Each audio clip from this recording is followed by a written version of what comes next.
And that's actually the first time I encountered this tiny gentleman named Richard Flattery. I didn't know his name. I just, kind of stuck out. The man was 4'9", 97 pounds.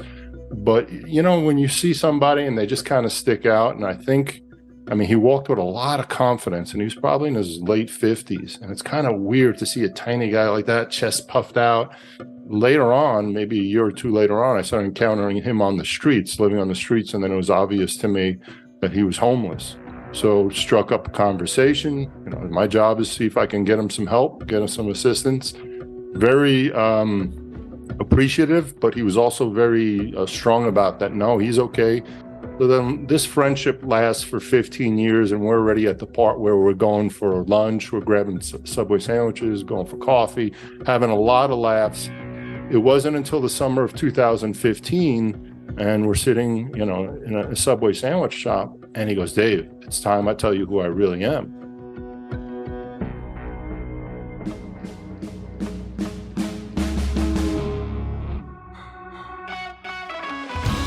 Heroes Behind Headlines with Ralph Pizzullo.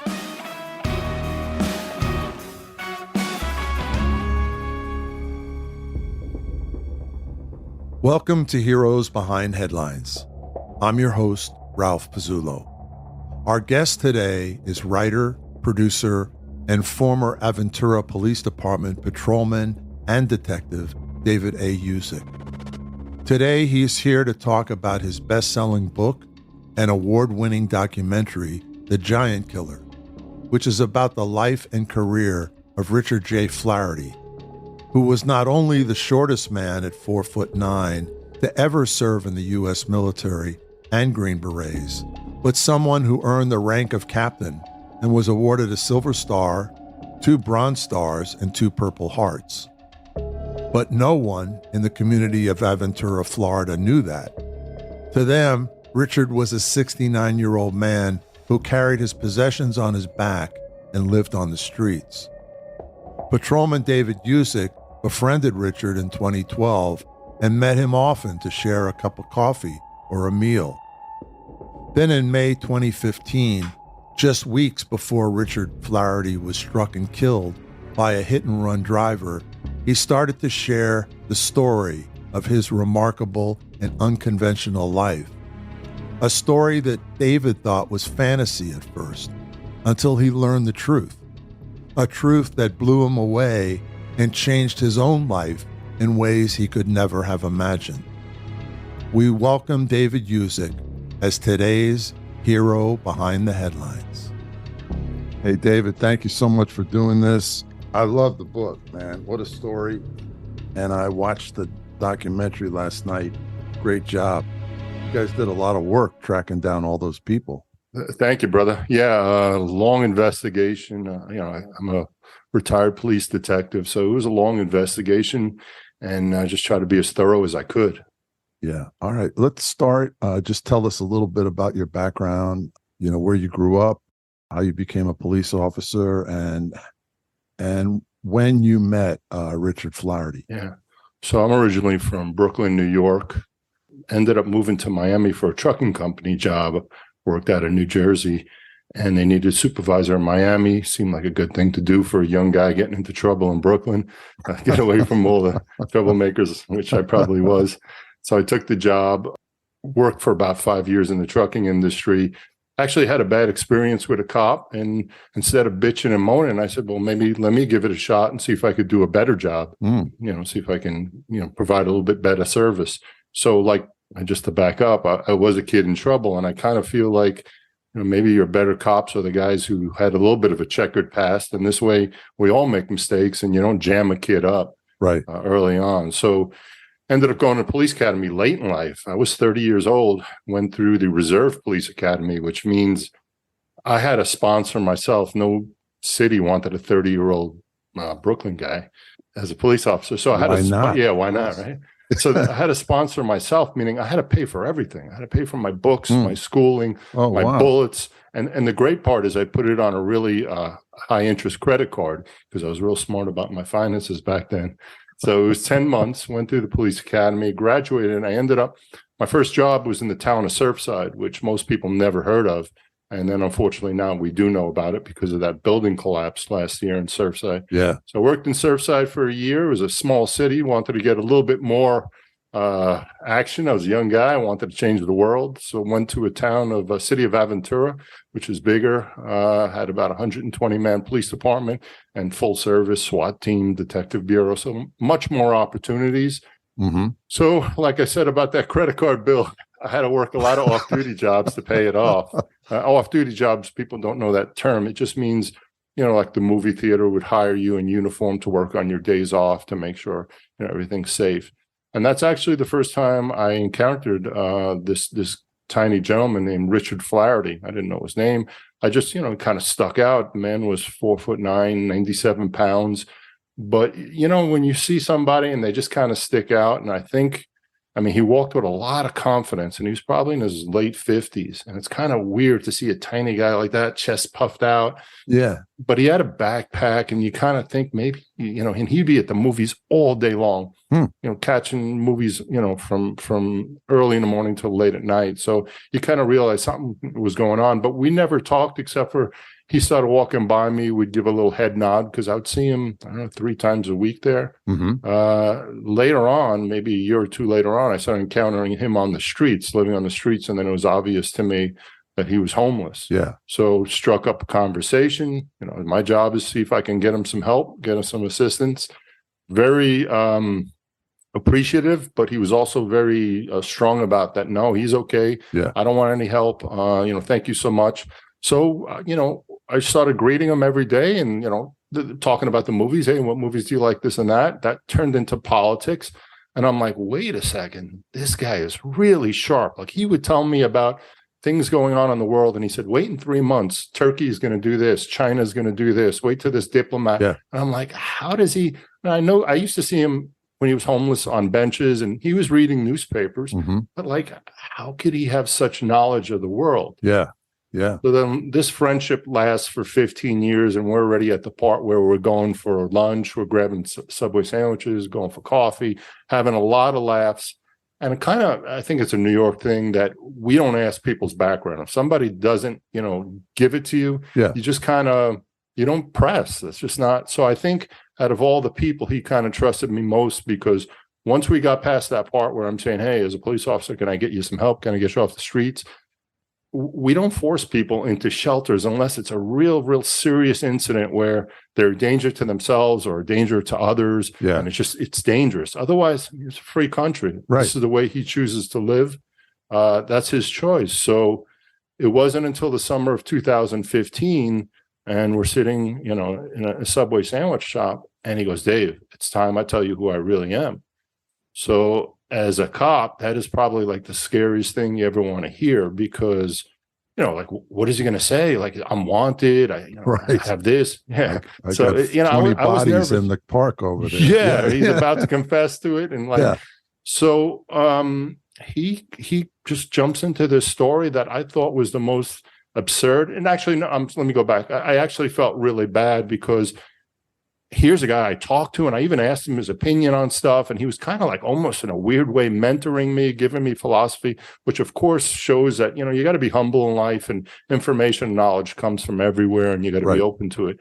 But he told me a story and then I just felt like really sad because I was like, wow, this guy's really delusional. Yeah. And he starts right off the bat and says, I'm, the smallest guy to ever serve. To my knowledge in the military, they don't keep records, but he went back 50 years and looking for someone smaller than him. And at 4'9", he needed medical waivers just to get, this is what he's claiming, that he needed to get into the military because I didn't believe him. And then, he went on a little further saying that not only was he in the 101st Airborne, which is a volunteer paratrooper unit, which is like, you're 4'9". How are you jumping out of planes? How do you even get over a wall? That's what I'm thinking. But whatever, I'm letting him talk because sometimes it's good to just be a good ear. Sure. And then if that wasn't impossible, then he goes on to saying that he was a Special Forces Green Beret captain. And that's when I was like, this is just too insane. Like Hollywood would even make it a movie like, well, maybe they did Captain America, but not in real life. This is not true. It doesn't happen. Yeah. This is fantasy. But, you really just,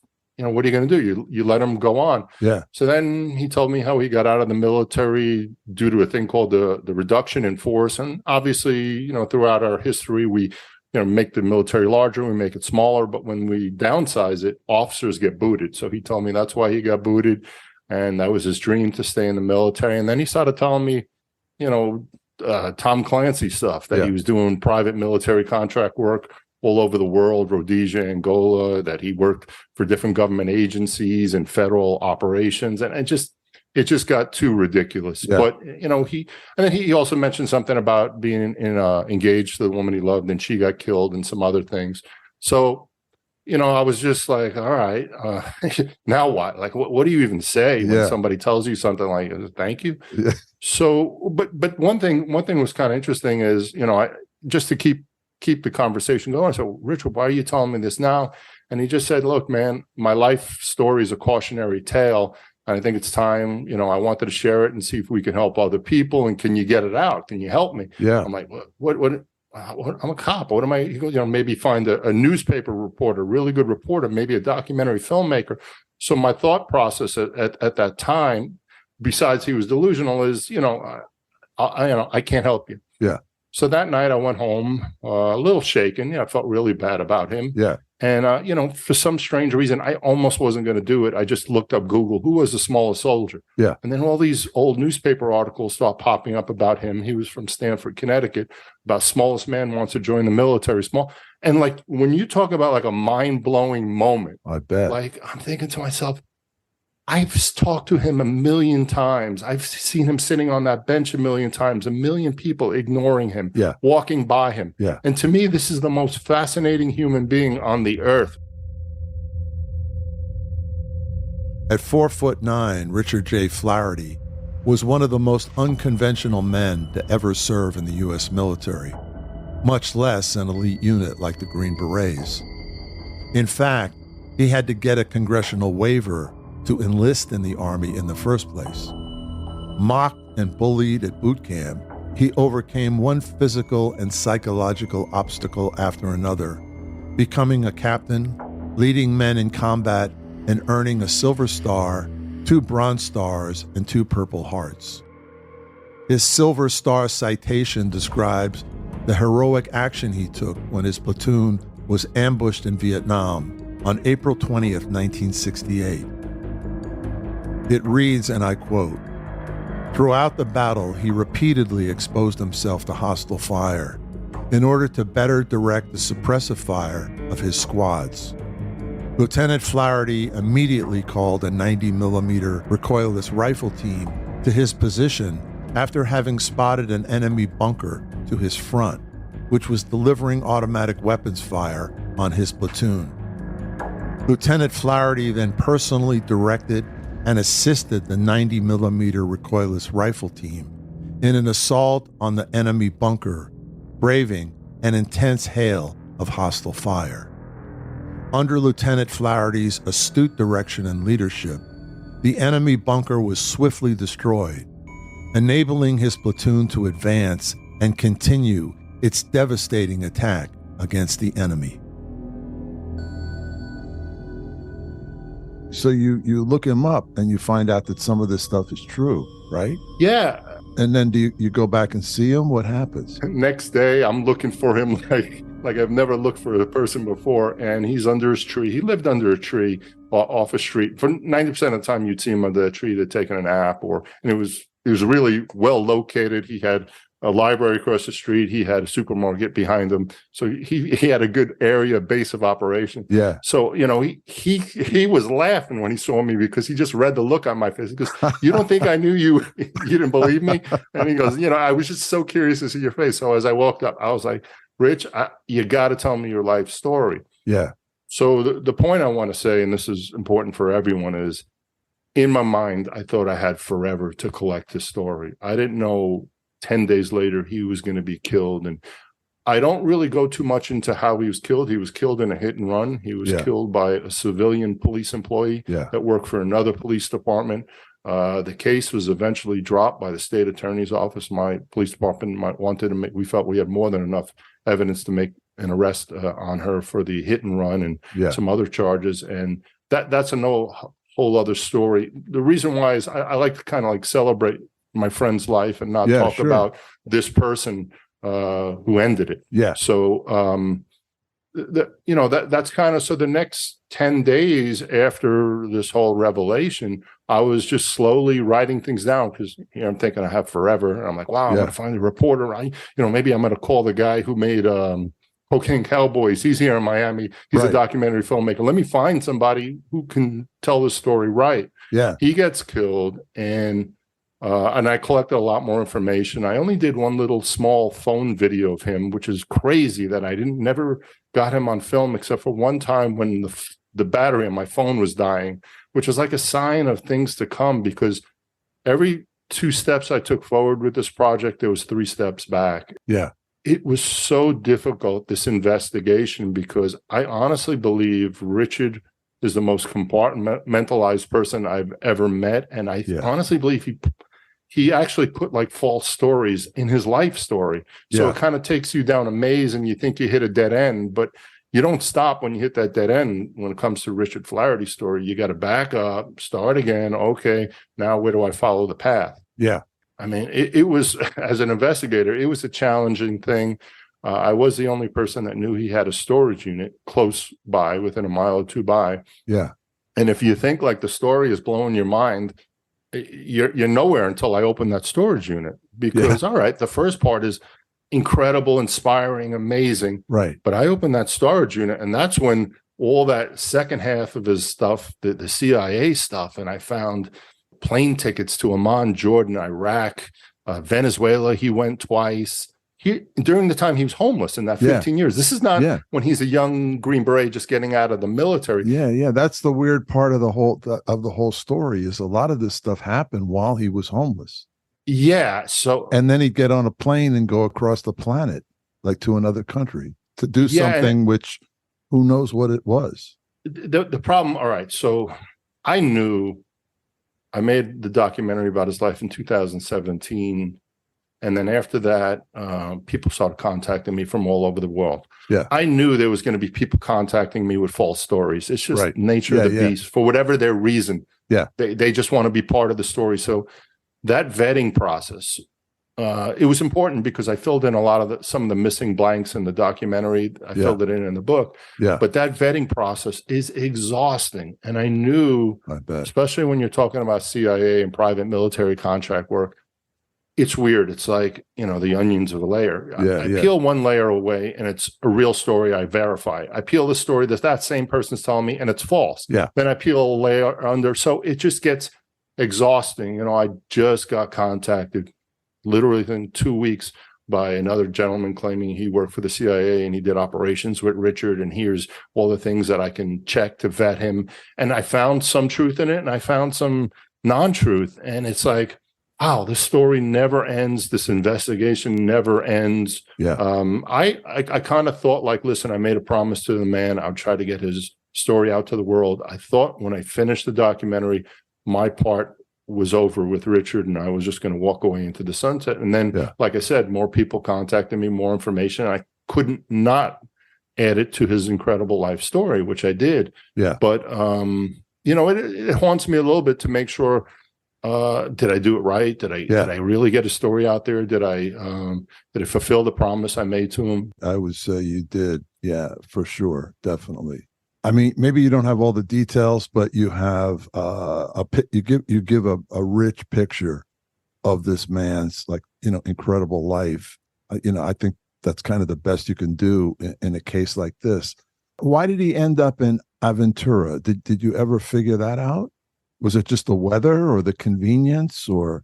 I mean, he had a lot of attachments to South Florida, starting all back to his special forces. He did a lot of training in Key West with the Green Berets. I know they were down there a lot. Yeah. He did go to the University of Miami for like a very short period of time after the military. Wow. I don't know, maybe 6 months he went there, and he was studying psychology. Like, we would have to do a daily show for the next 2 months for me to give you all the crazy stories. Yeah. I found in his, I have never really talked about it too much. I found in a storage unit paper he was writing. This is I think it was dated 1981 or 82, that he's going to start working on a documentary about homelessness in America. Yeah, I saw that in the documentary last night. Yeah, it was like a proposal.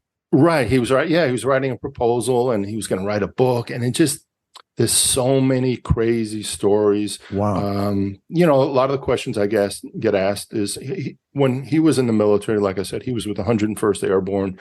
He got to Vietnam in 1968, which as a second lieutenant, and his first test was during the Tet Offensive. Yeah, that's the worst time ever to go to Vietnam. Yeah, one of the bloodiest battles of Vietnam, that he was a platoon leader, and they were sent to the battle was going on. Mostly the U.S. Marines were engaged in the old city of Hue. Yeah. And his unit was sent to the outskirts to try to keep a cornered enemy, because at that point in time, the Marines started really kicking their ass and they were trying to escape. And that's pretty dangerous, trying to contain a trapped enemy. So that was one of his first battles. And I know he lost a lot of men. All the guys lost a lot of men, which haunted him.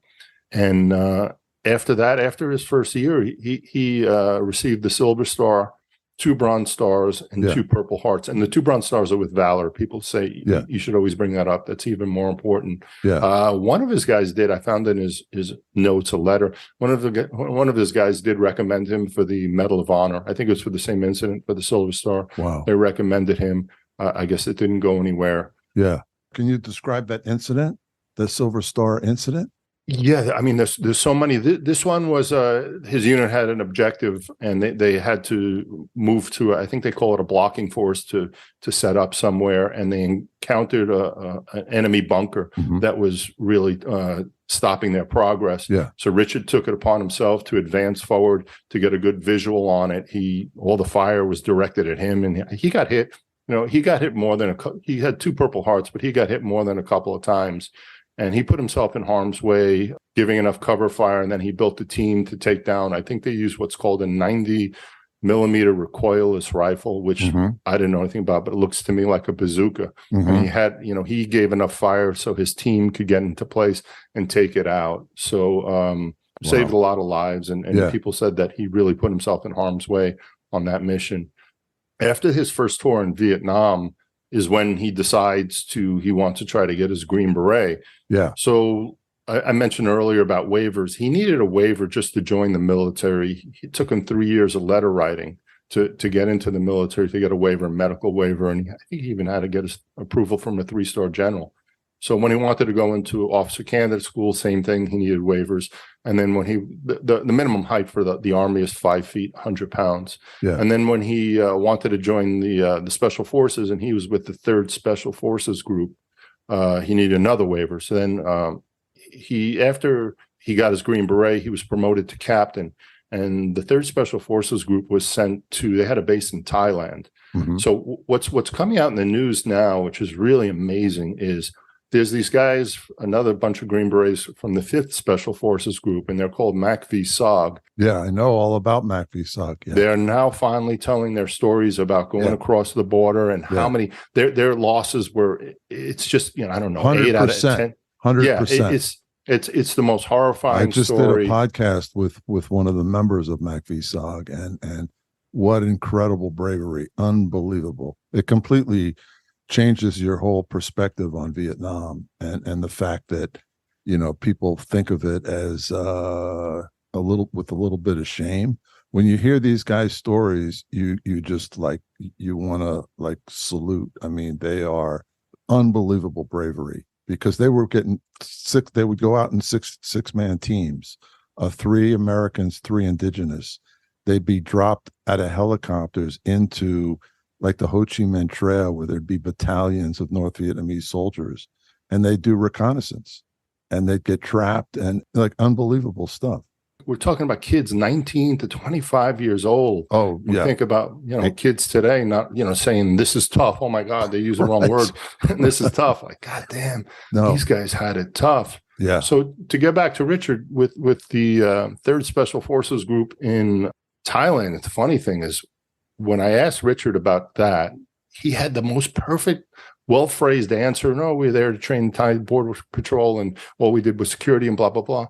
And then I ended up meeting the Green Beret captain who replaced him there. And when I asked him, he said word for word exactly what Richard said about where they're training. So I knew it was, you know, as a cop, you know, when somebody's giving you something. Right. So later, that gentleman, the second gentleman I spoke to, and I put him in my documentary, his name was Walt Yost. You know, and that's another, I made such incredible friendships on this journey and so much respect. And, but you know, I kept in contact with that Green Beret Captain Walt Yost, who happened to be close friends with Richard back then, and even in Miami. And I finally got it out of him. He was like, "Well, you know, we used to do these missions into Burma and Malaysia. Wow, is sort of like similar to what the 5th Special Forces Group guys were doing, I guess, in a different area, Laos. The 3rd Special Forces, and it's just." Unfortunately, right now, I think they were a smaller group. There's just not enough of those guys telling their story of what exactly they were doing. I did speak to that guy that you're talking about, John Stryker Meyer, about if any of those guys crossed. And he said the only thing they would use from the 3rd Special Forces Group in Thailand was their pilots. They would sometimes use them for their missions with Mac V SOG. Right. So it just, you know, and just incredible people. It was a small other segment of guys who were going off into Burma. So that's probably separate from Mac V SOG. Yeah. But kind of doing the same kinds of missions. Intelligence gathering, you know, making sure you can find areas where the enemy can stage to, you know, to come slip in and out of Vietnam, because that's really what the problem was. The enemy didn't care about the border. It was using the border as a shield, while we're like, hey, we got to fight fair. I mean, and the State Department had all kinds of restrictions. You could only go so far into Cambodia or Thailand because they didn't want to or Laos. They didn't want to upset these other governments. But meanwhile, the North Vietnamese were just, you know, driving trucks and tanks through there. You know, the thing. I have some social media pages, and you know, I tell stories about other incredible war heroes. I just, you know, because I talk about war heroes doesn't mean I love war, approve war, think it's beautiful. War is the most disgusting, ugliest, horrific thing on earth, and only the people who actually fought will tell you that. The other people who watch the movies, that's another thing. Yeah. But you always have to respect the warrior. It's the politician that send these guys. It's not the warrior making these decisions. No, and as you said before, they're kids. Yeah. And they go with the best intentions, right? Yeah. They're protecting their family, their country, the ideals of our country. Yeah, and if you send another human being to fight and kill another human being, it better be 100% to win. Right. If you're going to make that decision, that final decision that we have no choice, everything is broken down, our life will cease to exist unless we send these men or women to war, then you better win at all costs. This is like, oh, well, they went into Laos, we couldn't follow them. Oh, they went into Cambodia, sorry. Yeah. Then don't send our soldiers to die if you're not there to win. Right. If you're there to win, you get it done as fast and you know, as possible with as little life loss. But otherwise, do not send people into war, because one, you know, what you're asking them to do is horrific, and they can lose limbs and worse. You know, a lot of these guys lost their souls, and you know, the PTSD and the traumatic brain injuries that these people have suffered. What it's done to our country is just devastating. And Richard is an example, because I mean, gosh, what an amazing, like, capable person. Although the Vietnam War officially ended in 1975, it still rages in the lives of thousands of veterans and their families. The facts are staggering. Since 1975, nearly 3 times as many Vietnam veterans have committed suicide than were killed in the war. 58,000 plus Americans died in the Vietnam War. Over 150,000 have committed suicide since the war ended. And Vietnam vets have suffered in other ways. Of those veterans who were married before going to Vietnam, 38% were divorced within 6 months after returning from Southeast Asia. 500,000 Vietnam veterans have been arrested or incarcerated by the law. It is estimated that there are as many as 100,000 Vietnam vets in prison today and 200,000 on parole. Drug and alcohol abuse problems among vets range from 50 to 75%. According to the National Library of Medicine, of 10,524 homeless veterans assessed in their VA program, 50% served during the Vietnam War. My eyes were opened up to so many things, and which is what I always tell people: learn something else, learn another discipline, go out of your country, go talk to other people. Yeah. Don't stay in your bubble, because you'll never learn anything. So I left my bubble to investigate this man's life. I learned a ton of things because I was just a cop. I had no military training, so I had to learn that whole world and the history and the military. So then another world I was brought into, which is little people. So Richard Flattery medically would be called a dwarf. A dwarf in medical terms are anyone under 4'10", whether it's genetic or from medical issues. And Richard's mom had a thing called Rh positive blood, which doesn't affect the firstborn, but affects the secondborn, where her own body attacks the fetus. So he almost didn't make it. So I think they were trying to put him on hormones and everything, because they knew immediately that, he was deficient in all these things, and then he would be really small. So my point I'm trying to bring back is, I'm certainly not Mr., we have to live in the most woke world, but now learning the plight of little people, because they started contacting me, about him and about the book and everything. And it's the first time in my life I started paying attention. I was like, there's no other people left that you can just make the butt of the joke, that you could just always make a joke and laugh at, than little people. And the really derogatory term to them, because a lot of people, and I didn't even know, in all honesty, I don't know if midget, you say dwarf. So dwarf is really what medically they should be called. They right now prefer to be called little people, but certainly never midget. Midget was like a derogatory term that, they used to put these people in circuses. They weren't even considered human. So then when you learn about how difficult their lives, let's not even talk about the physical stuff. Let's just talk about every day, just everywhere you go, you're the butt of the joke. There's not one day you get a day off of being a little person and you're not going to leave your house and everyone's going to stare at you or make fun of you or laugh at you. You're the butt of the joke. There's not one day, and that happened to Richard too, obviously. So then when you compile that with all the physical problems, so you have two types of dwarfism: disproportionate dwarf, like like a Peter Dinklage, and then you have a proportionate, like Richard, where he just looked like a tiny person and athletic. So the disproportionate dwarves, they have so many medical problems. These people are constantly getting surgery. That's a community. I'm the last person on earth to say anything, but I would love to lend the voice into the most important thing in life. Everyone says is love. I think it's dignity. I think dignity, giving a human being dignity, is the most important thing. And you take away these people's dignity when you always make a joke, when you always laugh. So now every other race, color, this, that, you can't say a peep. But these people, it's still kind of cool to make the joke about. I don't like it. Now, listen, and guys, I'm no angel. I probably, was ignorant and said some dumb things myself. But now, I have a little bit better understanding. Richard had this sort of fighting, defiant spirit from the moment he was born, right? Yeah. And he took on kids in school who were like, he picked out the big kid and he's like, okay, let's go. Yeah, well, the interesting thing, that's the name of the giant killer. People are like, well, why do you call him the giant killer? Maybe I didn't call him the giant killer. That's his nickname in high school, in his high school yearbook. And I was like, well, that's the name of this project. It's the giant killer. Right. So yeah, there was a situation. I ended up speaking to. It was wild. When I went up to Stanford to do some filming, I ran into a teacher that actually was one of Richard's teachers, and the guy must be on some magic potion because he looked so young and great.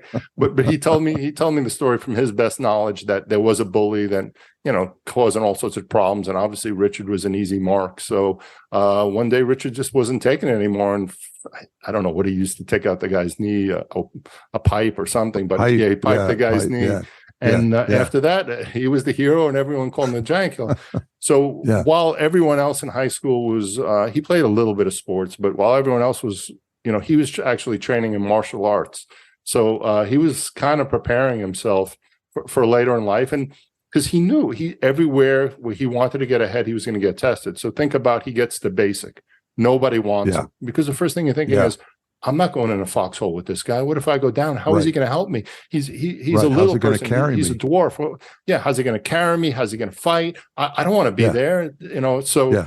he had to, earn his way. Basic training. He had to earn his way. 101st Airborne. He Yeah. had to earn his way in the Green Berets. And then there's a guy, an amazing guy that was friends with Richard in the 70s. And the guy, he tells me these extraordinary undercover things and the CIA missions, but even more is the humanity he was able to fill in for me about how bad he felt. Like even when they went to the PX, he would go with Richard, after Richard was still going, he can go to the PX.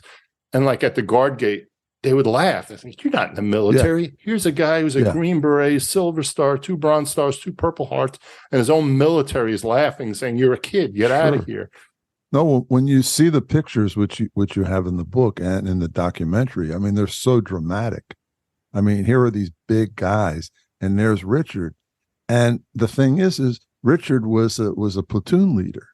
So he was a leader even then, even though he's, 4'9". So he's commanding these guys who are like, 6 feet tall, 6'2", and they respect him because you could tell from his personality, which you described so well in the book. I mean, he had a personality that demanded respect. Like, if you don't respect me, watch out. Yeah, he was tenacious, and he had his warnings, and he would talk to people, because insubordination is really important.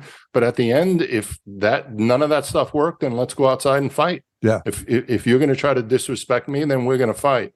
So, and, when I was interviewing the Vietnam vets that served with him, they said he just had a big personality and that, he didn't take any shit. He was a tough dude.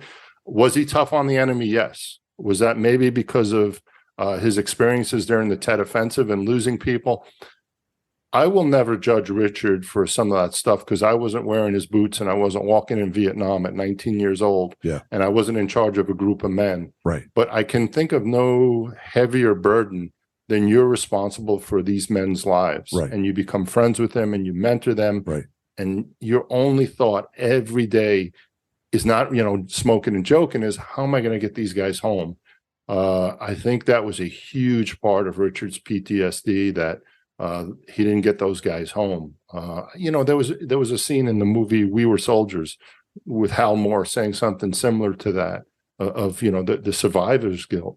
So there was a guy, manager from a supermarket that told me like an insight about Richard that I never saw. And he said sometimes, he'd get stuck working the late shift, and at 2 a.m. he'd come out of the parking lot. Like I said, Richard lived under a tree, and he would hear like the most vicious, horrific screaming. And he started running, thinking somebody's getting stabbed or killed. Yeah. And as he got closer, it was Richard Flaherty in a nightmare, in a dream, in full terror, fighting on the ground. Just folks, that's what I said about, sending a human being to war. You're not getting the same person back after. And when we do, we have to do everything in our power to help them make that transition. There's that's right. No greater duty as a country when you ask somebody to, protect our freedom than to not take care of these people when they come back. Yeah. And after Vietnam, we were really bad about that. In fact, when they came back, a lot of them were ridiculed and mocked and called names, and like that was the last thing they needed. Yeah, I think here's the first time our warriors are returning home. There's no parades, there's no thank yous, there's nothing. There's not one Vietnam vet that I didn't interview, and my God, they're such amazing human beings, that I just saw that look of pain in their eye 50 years later of coming home. And then when I was doing my research, wow, I found there's a lot of people on TV. There's the guy from Three's Company. The actor's name is Richard Klein. He played the sidekick guy, Larry Dallas, the fun. Oh, yeah. That guy served in the 101st Airborne. He was there fighting in the Tet Offensive. And he's like, when I got home from the war, I didn't talk to nobody about it. Nobody wanted to hear it. I never brought it up. I saw the same exact interview with the guy from Sanford and Son, the son, Damon Wilson. He said the same exact thing. So it's, heartbreaking.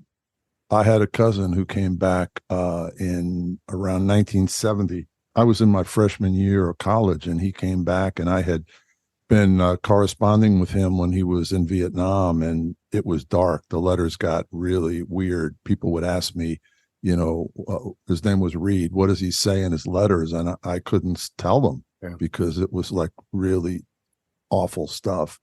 And when he came back, I saw him at my grandfather's for Easter, and he was like, he had the 1,000-mile stare, and everybody's just coming over and patting him on the back, like, good job, welcome back. And nobody's asking him, like, are you okay? You need help? And he pulled me outside and he goes, Ralph, I need to be with you. And I'm like, okay, I'm like in a freshman dorm, in college. And he goes, I'll be there tomorrow. And he showed up, still wearing his khakis, his fatigues. And all my friends are like, what the hell's this guy doing here? Get him out of here. He's a baby killer. Oh, man. Just saying the most insensitive stuff. And, oh, man, it was just, he was taking every drug he could get his hands on. It was awful. I'm glad we're talking about this because then it reminds me of things. So when I do social media posts about Richard, and everyone's screaming, oh my God, the government's terrible. How could they let him be homeless? Oh my God, why are we sending money to other countries? Why is he homeless?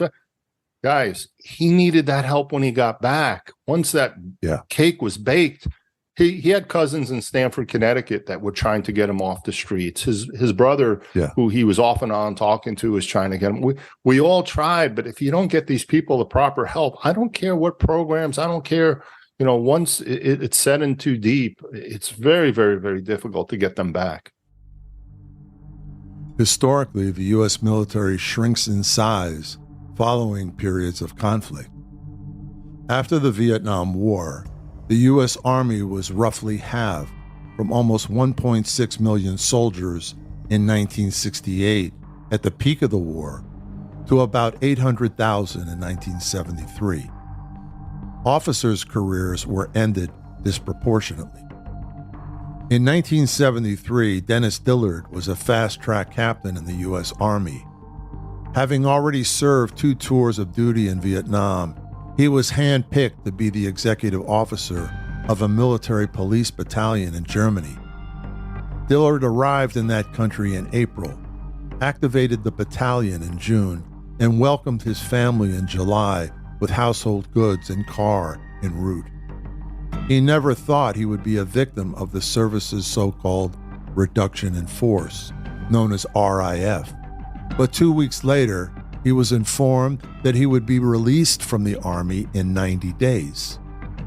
Like Richard and many other military officers, Dennis Dillard had planned to continue his career in the military after the Vietnam War. He felt he had gotten the shaft and deserved better. So when he comes back from Vietnam, according to the book and the documentary, he wanted a life in the military. Like he kind of felt like this was his calling. Yeah, it's for so many reasons. One, he was good. His men told him that he was good. He's gotten the commendation. So apparently, and I also have all his evaluations when he was a Green Beret captain. They actually write, because he was in charge of, 1,500 Thai soldiers. Like, Green Berets is so different than other special forces guys, because a Green Beret has to do everything. He's a politician. He's a doctor. He's a this. Navy SEAL is an amazing tool. It's a killing machine for a specific purpose. It's a sniper bullet. But a Green Beret is more of a philosopher. No, you're embedding with the other within the other countries, living, so using them. Languages, you have a lot of people skills. Winning hearts and minds. That's their purpose. To go back, to the little person thing is, think about, for the first time in Richard's life, he's proved himself. He went to war. He got these. He's now in the military. He wants to now train the next group of guys on the stuff he learned. That's what was so disappointing to him when he got kicked out and wanted to stay in the military. But the other aspect, thinking about him as a little person, one thing about the military is when you're an officer, you got to show that guy respect and you got to salute him. And so here, for the first time in his entire life, he earned the spot to be treated like a regular person and without people laughing at him. And in his uniform, and it was the first time he felt almost like a regular person. where, you know, He had a respected role in society. yeah, that you might have saw, you know, I understand it. You know, the guys in Vietnam told me it was shocking. He showed up and he was our platoon leader. Like, what is this? This has got to be a joke. But within a few days, you know, he was their guy, and they would fight to the death with him. So, Yeah. you know, I mean, him getting out of the military was just devastating. And that was just reduction of force. Reduction of force, and a lot of officers got booted out. And some talk about stories of how they would make their lives miserable. I don't know. Officers worked under a contract back then, and they wouldn't renew it. Yeah. So to make your life miserable, they would put you on the worst posts or make you clean up garbage. There was a group of guys, including Richard, that did go over to Africa after the war. They called themselves the Cripple Eagles, and there's a dig at the country for turning their back at them. But some guys fought for money and adrenaline rushes, and some guys went to Africa to fight communism because Russia was once again in Africa and China. And there was even, I just read about Cuban advisors there. Yeah, in Angola. So, and, you know, Richard's battle was always communism. It's funny, like I said, going back to the post, I see these people saying horrible things about, you know, what about Ukraine and why did we even give them? If Richard was alive, he'd be fighting in Ukraine right now because he hated communism. He hated Putin. Right. He hated everything that stands for. Those guys are definitely built different. The communism is the evil of all for them. Yeah.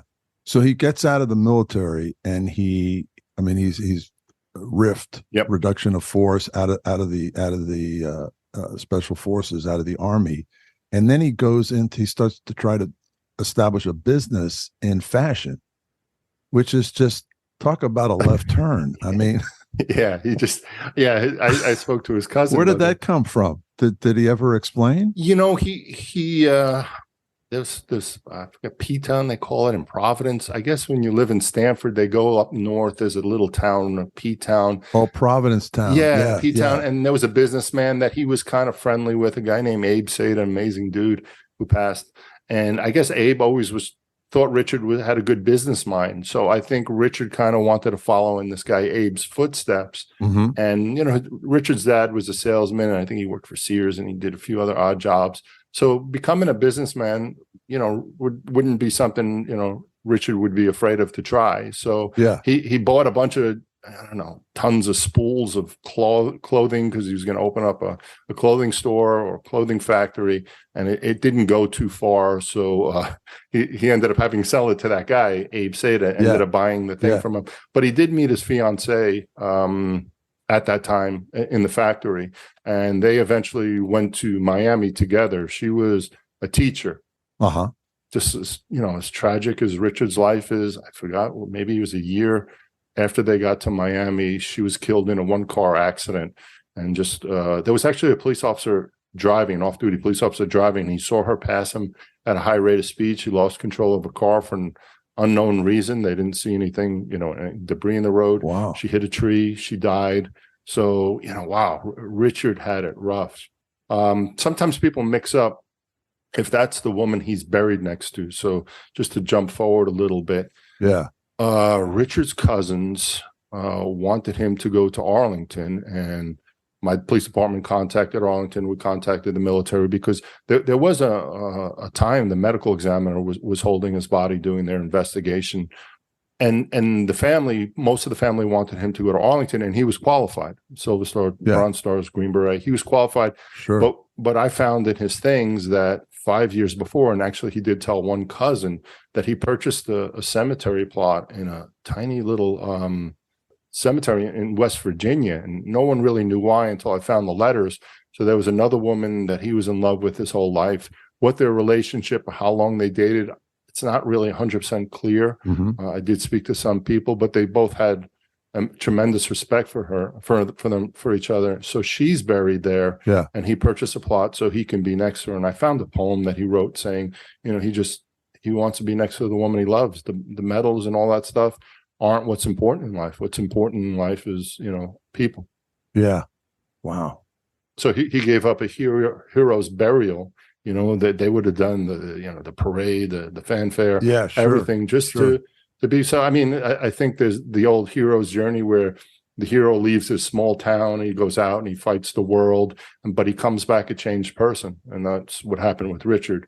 All those accolades, all those things he wanted to prove that he was good enough. He was, in the end, he knew it in his heart. Didn't mean it. Yeah. Yeah. That he knew in his heart that he, it didn't mean as much as the woman he loved. So, there was another guy, the guy who I told you earlier, who gave us a lot of amazing stories.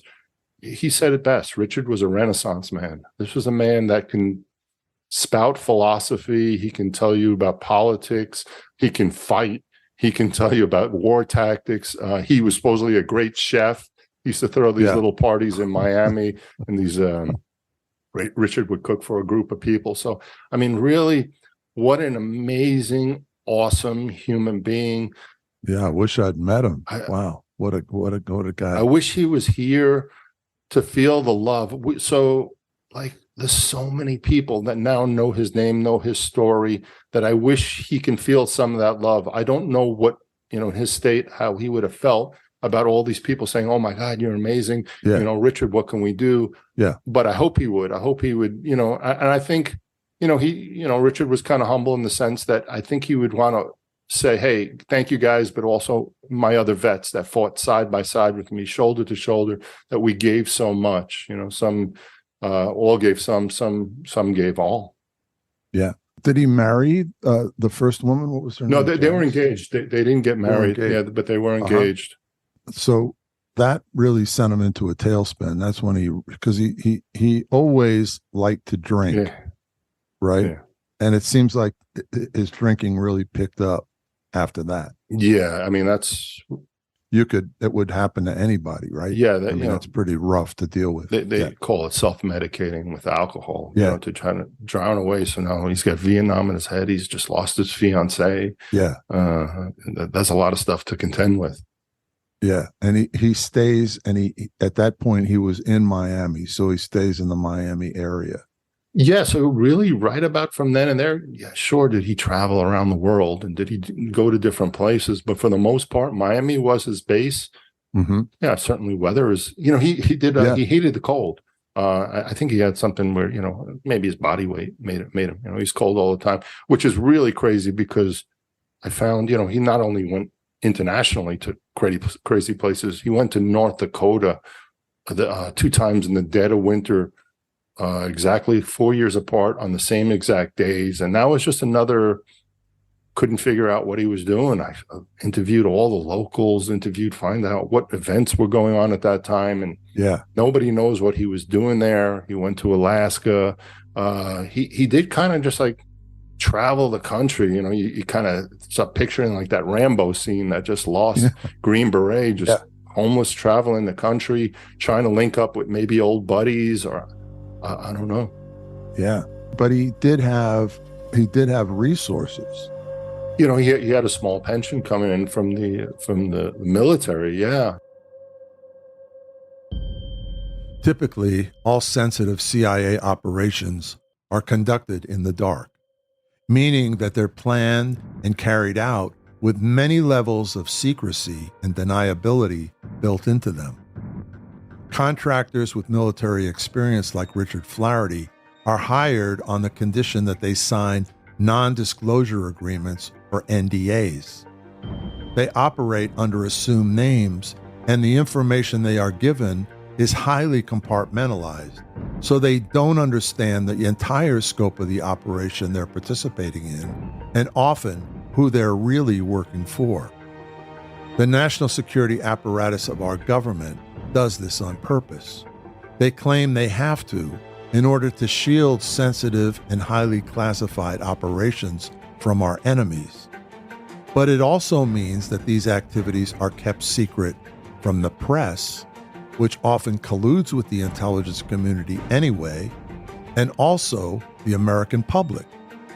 This, of course, is detrimental to the health of a free and democratic system like ours, which depends on the ability of citizens to make informed decisions. But how can we do that if so much of what our government is doing around the world is hidden? There's a million crazy Richard stories. I found he was sending money to a woman in was it Vietnam or Thailand? It was either Thailand. Yeah, Thailand. Thailand. He Yeah, was sending yeah. monthly checks to them, and I tried to hire a private investigator because I'm not going to fly to Thailand to check this out. And then recently, that woman left the country, and I don't know who she is or what she was. Yeah. There's another crazy story. Maybe 2 or 3 days before he was killed, he invited me while I was working my shift as a police officer in my jurisdiction. He invited me to come to an apartment. Richard had a phone. Yeah. He was homeless, but he had a cell Yeah. phone. And he's like, Dave, can you meet me here? And at the time, yeah, I'll go stop by. I go, and we're in a decent apartment in Aventura, which is decent, and Yeah. 2 bedroom or something. And he goes, well, what do you think? I'm like, what are we doing here? And there was a real estate agent and everything. And he's like, well, I'm thinking of offering them maybe 140. I don't think it's really worth 170. I was like, what? You're homeless? Like, what? I couldn't get it. And where was he going to get the money? But one thing I 100% believe in my heart is he wasn't bullshitting the real estate agent. He wasn't bullshitting. I don't know if the money's in an offshore account. He told me when I asked him, I said, well, where are you going to get the money? He said that, going back to that P-Town guy, Abe Seda, Yeah. who was a very, very successful businessman and real estate person. No, Abe owes me a favor. He's going to buy it from me. So after Richard passes, I interview Abe. And as a good detective, you could tell immediately when you spring a surprise question on somebody if they're bullshitting you. Yeah. And I asked Abe, and point blank, he's like, buy him an apartment? What are you talking about? I own apartments. I offered to rent him apartments for almost for nothing his whole life, and he never would take it. So Yeah. I don't know, man. Yeah. Crazy. Yeah. Crazy. I never found that offshore account with the money. His family Yeah. never found. We don't. Well, a lot of those are numbered accounts. So if you don't have the number, you're never going to find find the money. Yeah. And then he gets involved in this. He gets involved in arms. Yeah, he starts working for. There was a name of the company before it got bought and turned into Bushmaster, and it was another Special Forces Vietnam guy. And what exactly he did, I spoke to the guy's son. He said he was in sales. He was in something in development. There was another guy who was saying that Richard did work with the Venezuelan government. You know, we had friendly trade with them at that time, helping them with arms. And then that spins into the whole undercover stuff. So now we're in the late 70s. Richard's back from Rhodesia, Angola, and he gets arrested for possession of marijuana and cocaine. Now, the weird thing is Richard never did drugs. Nobody who knew him said he did drugs. And I don't believe he would ever be a drug dealer, but somehow he has drugs on him. Somehow he gets arrested. It's felony. And somehow all the charges get knocked down to almost nothing after he's convicted. And then somehow, miraculously, he's put back into the military as a Green Beret Captain Reserve, which, how do you get back into the military if you're a convicted felon? How do you not do time? There's so many weird, bizarre stories. So then he starts working, at that point, he starts working an undercover operation with the ATF. And that's not make-believe. That's all newspapers, and there's articles about it. And what the true story is, I mean, it depends on who you ask. The people, the federal people I work with, I believe 100% they believe that it was black and white. The ATF agent and Richard Flattery were undercover catching a bunch of other Green Berets that were stealing weapons and selling them on the black market. And at the end, their last bust, I think it was over a ton of weapons and all sorts of stuff that they recovered. Then you look at old newspaper articles and redacted CIA articles that are starting to pop up, and they're saying, no, Richard Flattery was working for the CIA at the time. He was trying to get his, those weapons down to the South American countries that were fighting communism, Sandinistas and anti-Sandinistas, and the whole Oliver North stuff. That's what Richard was involved in. I also know 100% Richard was training soldiers in the Everglades, Cuban rebels in the Everglades in the late 70s.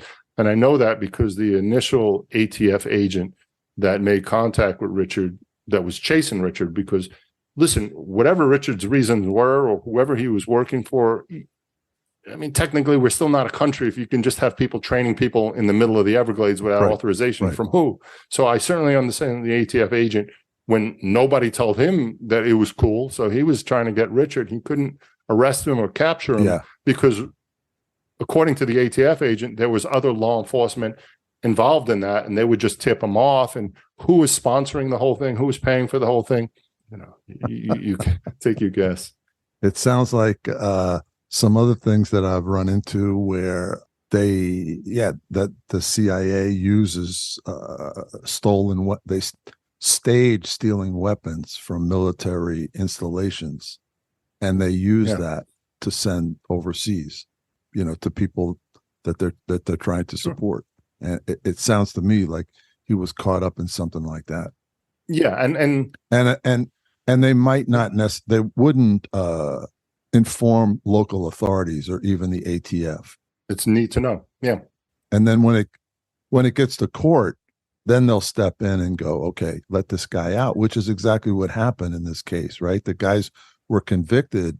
I think they got a serious charge, like 40 years. These took 40 years. They were both convicted to 40 years, and both got out within a year or two. To those two Green Berets. I was actually contacted by one of the guy's daughters. He passed maybe 10 years ago. One of his daughters, and it's tough because her father was convicted, he lost everything, his benefits. She had an estranged, and she's like coming to me saying, "Well, Dave, what's the truth? Who was my father?" And number one, the man served in the military. I have to give him that respect. Was he stealing weapons for profit? Was he, in the case, he did talk about being paid to do hits and to kill people, and this is what he charges.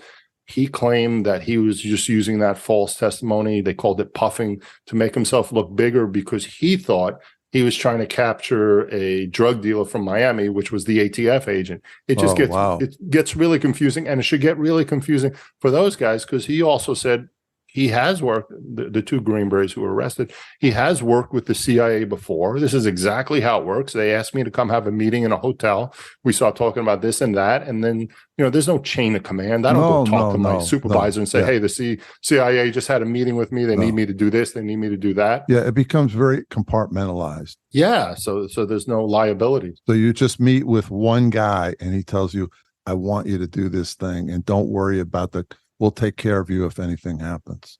And a lot of times the thing happens and they try to contact the guy and he's gone. So they're going like, oh, I was working for the CIA. Really?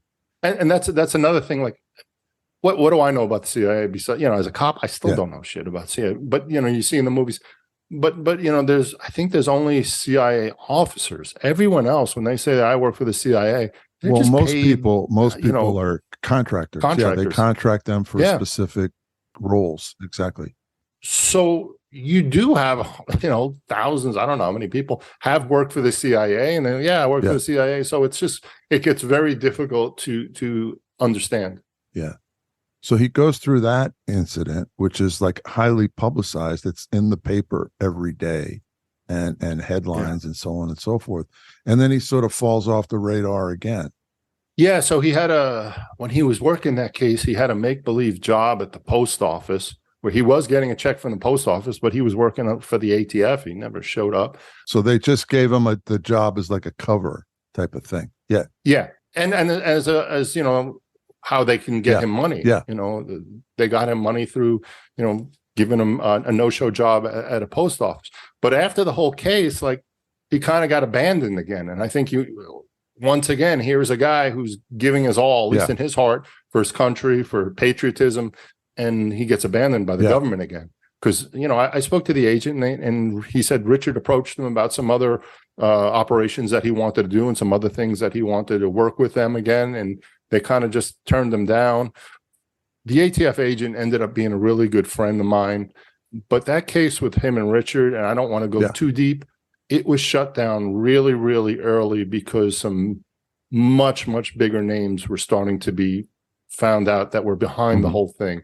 And the agent was very, very frustrated, because there was just his mind, it was just the tip of the iceberg.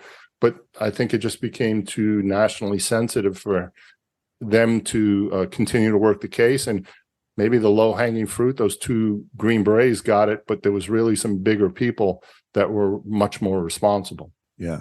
So he ends up on the street again. He loses his post office job. At a certain point, he meets this other woman. Yeah, so I spoke to her sister, and her sister So, man, her sister said, she sounded like when she described her sister, sounded like she was describing Richard. She said her sister just really didn't tell her life story. She didn't talk, she did have an affinity for helping people. We know that she got some type of blood poisoning disease she went to save a dog that was in a dirty canal here in Miami and stepped on some rusty, maybe a car, abandoned car, and got into her bloodstream, and slowly over the years caused too much damage to her heart. Wow. It's just a tragic story. I ended up actually interviewing that woman's fiance, and that was also strange because he was also special forces. He ended up being did really well in business and real estate. And he's like, oh, she didn't really tell me everything. And there were times that we were off and on, and I don't know anything about Richard, but it sounds about when me and her were off and on, maybe Richard was on. And, listen, life is always complicated. It's always, and it's and even the way he met her in the book, that's a true story. He meets her in the Everglades. Yeah. She's rescuing a dog. Yeah. The dog that went into the canal. And she was at the University of Miami at that time studying biology. And that fiance that I told you I interviewed, after she passed, he ended up purchasing maybe 10 acres in a botanical garden and named it after her. It's called Lisa Inez Davis Butterfly Park. It's gorgeous. I went down there. It's just what a remarkable, I'm walking around a butterfly park with statues of her, and I'm like, this is so, this is all part of Richard, and Richard was here with her, and he would have talks with her because, she would go there and volunteer time. So it just, if the story doesn't get any more tragic or sad, but, listen, he found love, and God, at least he had that. For a second time. Yeah. Yeah. He had, and then she dies tragically. Somebody for him.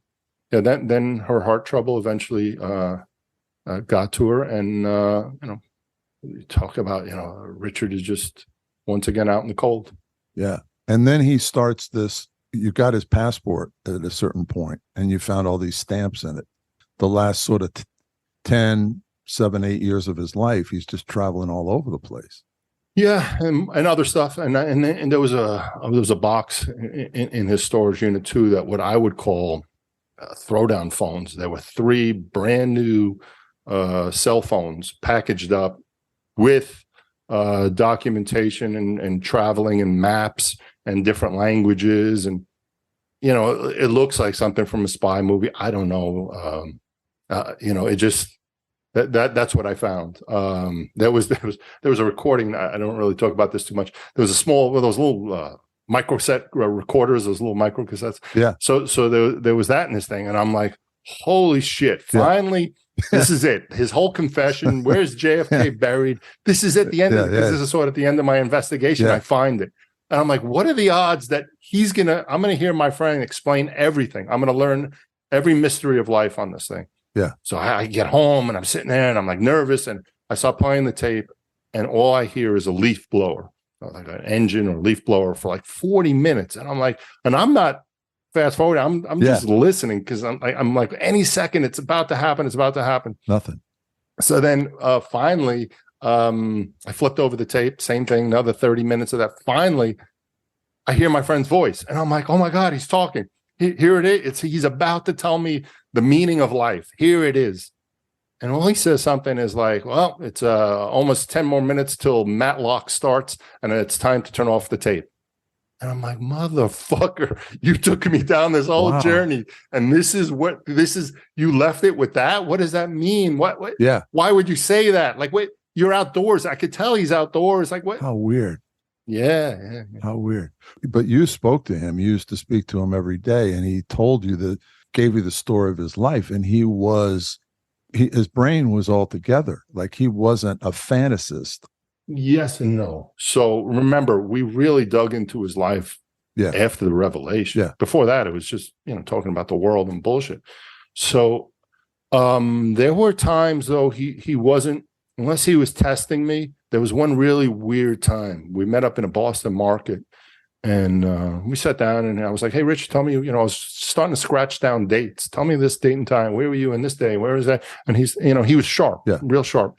But after the meeting, he looks at me and goes, Richard was paranoid. The things he told me, said who were chasing him was State Department people. Yeah. Now, most times, I deal with people as a cop with all types of forms of mental illness. 99% of the time, they say the CIA, the government's after me. But I've never heard somebody say that the State Department's after me. Yeah. So that meeting, he said, he looked at me and he just said, don't think I don't know that you're part of the State Department and this whole thing is a hoax and you're just. And I was like, what the? Because I felt so, if this was true, what he was saying, I felt horrible because here I am causing even more anxiety to a man by opening up the story. Maybe I shouldn't be asking him these questions. Maybe I shouldn't be, maybe I should just be, saying everything's great.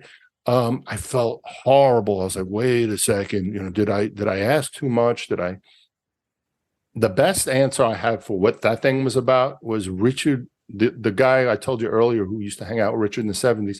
Richard had this weird thing that he would be friendly with somebody and then he would do something really harsh to test you. So when Richard walked away from me at that Boston market, he didn't say a word. He just walked away from me, but we were supposed to meet the next day for coffee. Yeah. So I had no idea whether he was going to meet me or not after the way we just left it. Yeah. And he showed up like everything was fine. And in my mind, he was just testing me to see what I was going to say, what I was going to react, what I was, I've met other guys like that who were, really damaged by government work. Let's put it that way. They don't trust anybody. So even though they can tell you things in confidence, they have a moment where they go, well, wait a minute. Is this guy a plant? Yeah. And they test you. And it's happened to me where you were I thought we were friends. And now you're accusing me of being a CIA agent or spying on you or something. Like I don't. Right. I'm your friend. Like you don't have to tell me anything. So let's dig into the nitty gritty. Richard gets killed May 9th, 2015, which is a late Friday into a Saturday. I think he got killed at 1 a.m. on Saturday, but to me, it's a Friday night. Make of this what you will. But back in May 2015, when David Yuzuk first asked Richard Flattery about the undercover ATF case he had been involved in, Richard froze and warned, quote, "It's going to be dangerous for you and me." Intrigued, David dug deeper. On May 8th, he cold called Fred Gleff, the retired agent who had organized the ATF sting. 8 hours after David talked to Fred, he learned that Richard was dead. As David explains, quote, "Here's Richard telling me, do not look into this thing. Don't contact anyone because it could be bad for our health." And I contact Fred, and Richard gets killed. Just after midnight on May 9th, 2015, 60-year-old Leslie Sokolov was heading home to the 17th-story building, the towers over the spot where Flaherty slept. The 14-year stenographer with the Miami-Dade Police Department was just a block from her condo when her car hit something. She didn't stop. The next morning, Sokolov passed a yellow tarp in the intersection, covering what looked like a body. At work, she plugged the street names into Google and learned that a Vietnam veteran named Richard Flaherty had been killed in a hit and run. A few hours later, she turned herself in to the Aventura police. Getting back to the hit and run, and was it a hit? Guys, I'm open to anything. If somebody has real proof, and I don't want now even more of those CIA phone calls that I get, because that just digs me deeper into investigating. No. Because a guy, like I said, 2 weeks ago, explained to me the reason why there was a CIA hit, why he was killed, who his handlers were, and blah, blah, blah. And the guy's, like I said, some of his information was correct. Yeah. I did track down the guy he claims was Richard's handler. I'm not going to say the guy's name. As crazy as it sounds, the guy's like 95 years old. Yeah. And I didn't think in a million years I'd speak to him on the phone, because I thought, who's alive at 95? But I got a hold of the guy on the phone and we had a great talk. But he said, I don't know, Richard. Yeah. So what's the truth? That's what he would say, but I don't know, I kind of try to reconstruct the hit in the book to really go over all the different things you would have to do to set up that hit to kill him in the middle of the night, walking down the street, It would take some, unless she just, she was told to kill him and she just got lucky that she saw him crossing the street and that she was supposed to. Yeah. Right. And somebody had to be watching Richard, and then somebody, and then the timing, like there's no other cars exactly right there. There's no other people, witnesses right there. It gets tough unless it didn't matter whether they're witnesses or people. The woman who killed him actually lived only a few blocks away from him. And I didn't want to get too deep into it, but she did return to the crime scene 2 times that night after she killed him. And it's in the documentary and everything. And bizarre. Yeah. For your audience that doesn't understand. Yeah. So let's play devil's advocate, assume she's either impaired, drunk, something. When you strike an object, and Richard was 100 pounds and he had a huge backpack on that night. Yeah. And if you hit a dog, and we all know if you hit a dog, it's a huge impact. And she's driving a Prius. Yeah. So the first thing 95% of the time you're going to do is swerve your wheel from the impact or step on the brake. Mm-hmm. And that's always, either way, it's going to cause a skid mark. In her case, there was neither. She blasted him. He flew 20 feet. His shoes flew off. Yeah. His backpack flew off. Yeah. And she didn't swerve. She didn't hit the brake. She didn't, nothing. She just went straight forward, which is very suspicious. Oh, God. Yeah, that is suspicious, man. That's really suspicious. Listen, I wish I had more of a budget. And budget was me to make the document, because I really wanted to bring in the right traffic crime Forensic reconstruction team to really break down every centimeter and speed and all those things that we really could have looked at, to kind of say, like, because her defense was, I had no idea I hit a human being, which is he flew over your hood. He smashed the little side window. His head smashed the little side window. And you're telling me you didn't know you hit a human being, and you thought you hit a palm frond, or which is the big branches that fall off the trees, or a barricade. It's no way. I'm sorry. Unless she was just, drunk out of her mind. She's on Xanax and she's just completely a zombie. But even still, you would, Oh yeah. It's a violent, you're hitting another object. Your everything. Yeah. It's violent. Richard's blood was on her car. There was hair on her car. The thing is, had you done that, you would have stopped, right? Yes. You would have stopped, right? A normal human being, you'd stop right there and you'd go, first of all, you'd want to check to make sure your car was in one piece, right? And you'd want to see what you hit. And you call the cops. Yeah. And the medical examiner's report did show that he was alive after, being struck. So they couldn't give me, what he would have been saved even if she did call EMS. Yeah. But we don't know. Maybe he could have been if she stopped and called fire rescue. The other thing that on the medical examiner's report, which recently somebody tried to call me out on, like as if I'm hiding it, is every story on Richard Flattery, you hear me talking about it all the time, saying he's 4'9" tall. Yeah. But the medical examiner found that he was actually only 4'7". So I thought that initially was a typo. Saying, you mean 4'7"? Yeah. 2 inches for a guy Richard's size. Yeah, that's a big deal. So I asked him, I said, well, everyone as they get older shrink. And he said, proportionally, a guy that size. And he did the examination, his disc height inside his spine, his knee cartilage, all the things. He's like, that guy probably only lost half an inch. It would be wild for him to lose an inch. So he was never over 4'7", 4'8".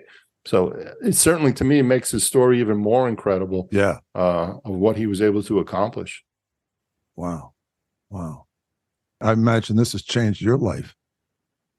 Yeah, like I said, it was a journey across the country. I met all these vets. It opened my eyes. It's changed me as a human being. I'm not the same person I was before this whole process started. Yeah. I hope I'm more educated on the world. Yeah, it sounds that way. I hope I'm a better person for knowing my friend, and I hope I've honored him properly, and that he finally gets the recognition that he should have gotten 50 years ago. I would say so. I'd say that you've given him a great gift, and he's given you a gift as well. I mean, it's really an interesting relationship between the two of you, but there was definitely an exchange, and he trusted you. But the exchange was mentor. He was my mentor. He wasn't. Yeah. Yeah, here's a tiny homeless guy, and somebody made a Yoda joke about it, and Yeah. whatever it was, he was my Yoda. I Yeah. mean, he was there to instruct me on life. Yeah. And one of the things, we used to do this little philosophy games is he used to always ask me, is like, Dave, what do you want to leave this earth when it's your time to go? You're going to leave something good here. You're going to leave, social media. And I don't, but you see everybody's shitting on everything. If everything is so bad, then do your small part to do something positive in the world. Whatever that Absolutely. is, just leave this place a little bit better. Try. Everybody's afraid to just do. Everyone thinks you got to hit a home run. I know. Sometimes you got to bunt. Sometimes you got to get on base. Sometimes do something small. It's just like helping an old lady across the street. Yes, really. Yes. Yeah. That small gesture can lead to so many incredible things. Me just talking to Richard took me on this amazing journey. So who knows, anyone who's listening to this, what your interaction with a kid whose dad's not there, or an older person, or whatever small thing you can do in this world Absolutely. that's positive and leave it, try, because life is short. I agree with you. I totally agree with you. And that's the way I try to live. I mean, no matter what's going on in the world, and it's extremely confusing and troubling, we have each other, right? Yeah. And we got to pull for each other, and we got to help each other. That's the only way.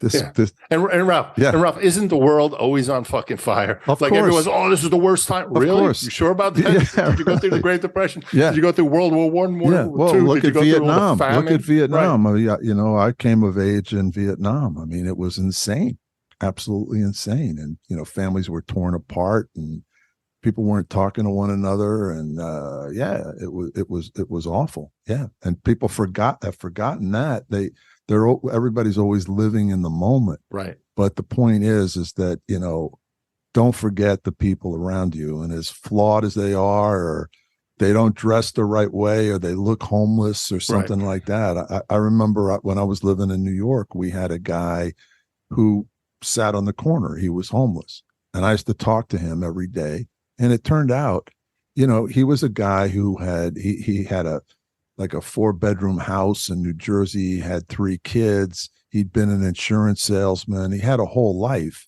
And, circumstances had been rough, and he had kind of, lost hold of himself, and he ended up on the street, and he took, total responsibility for it. But he was a human being with the story, right?